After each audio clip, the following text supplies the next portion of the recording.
Welcome back, everyone. Today we have the pleasure of having Jordan Chong, one of the top realtors here in Toronto, with us. He happens to be a good friend and happened to come into my office. And today we decided to do something a little bit fun. So we look at the top 5 misconceptions about realtors as well as the real estate market here in Toronto. So let's go see if we can bust these myths.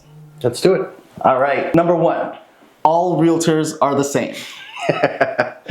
Love this one. We are though. No.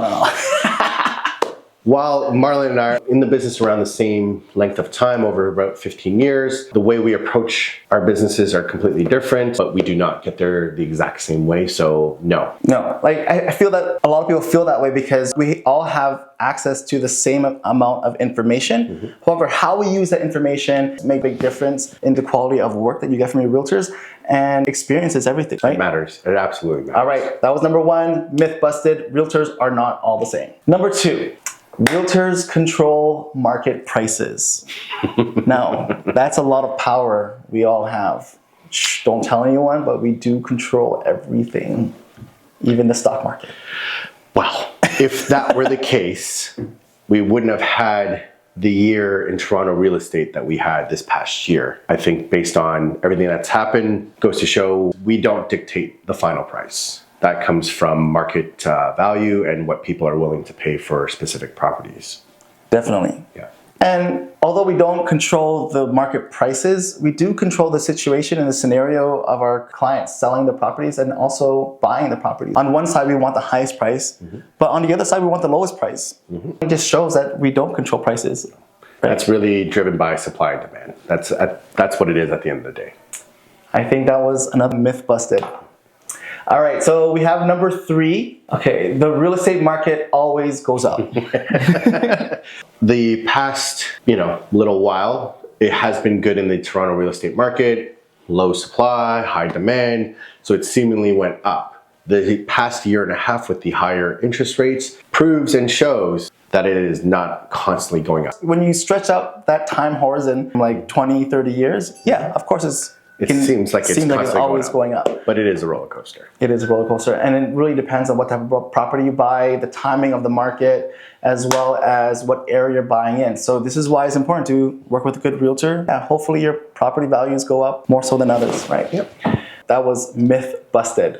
Number 4, realtors make huge commissions. Huge. Huge. I want to do like the Donald Trump, like huge commissions. He's got the hair for it. So the average Toronto real estate realtor does less than 3 deals a year. I thought it was lower. It will probably be lower this data from this past year, which is still being formulated. Likelihood it'll be less than that. The top 20% do make 80% of the money. That's not different than most industries in terms of sales. So while it may seem like a large lump sum, it does kind of add up. We don't get weekly paychecks. Well, I don't get weekly paychecks. I'm sure Marlon does because he's just a top producing agent. I think you make more commissions than I do. That's why you're going to be paying for lunch, okay? All right, but yeah, I think the bigger misconception is that realtors make a lot of money. Big, huge commissions. It really depends on what type of property you're selling at the time, right? But do we make a whole lot of money? No, when it comes down to all the expenses that we have, the cost of attaining the lead, bringing them through closing, as well as the cost of advertising consistently, and the time that we put into the business, I just don't feel that it's a whole lot of money at the end of the day. Maybe it's different for you, but if you see my bank account, I don't think there's something to drool over. Don't forget the taxes. And the taxes. The taxes. And the fees and the insurances. Keep going. All right, well, that's myth busted. All right, buying with a realtor saves money. Now, this is a huge misconception, but... Say that again. Let's say that one more time. Yeah. Buying without a realtor saves you money. So when you're buying with a realtor, there's often no upfront cost or no cost at all with working with a realtor because the seller pays for that. It's really the risks that you're taking without working with a professional that has the experience and knowledge of the homes you're buying and then in that area. You can lose a lot of money when you're not working with a realtor with that experience and that knowledge. I had an acquaintance went without a realtor. They thought they were saving, which is great. That's their decision. Happy for you. Months later, they came back, oh, they had an issue, it was termites, needed to be remedied, ended up costing them a lot of money, they didn't catch certain things, and it ended up costing them in repairs beyond what it would have costed with buying with a realtor.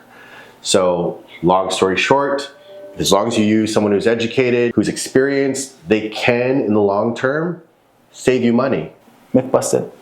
All right, so again, my name is Marlon, this is Jordan Chong. I hope you enjoyed that video. If you like this video, please subscribe and catch you on the next reel. Dude, nice.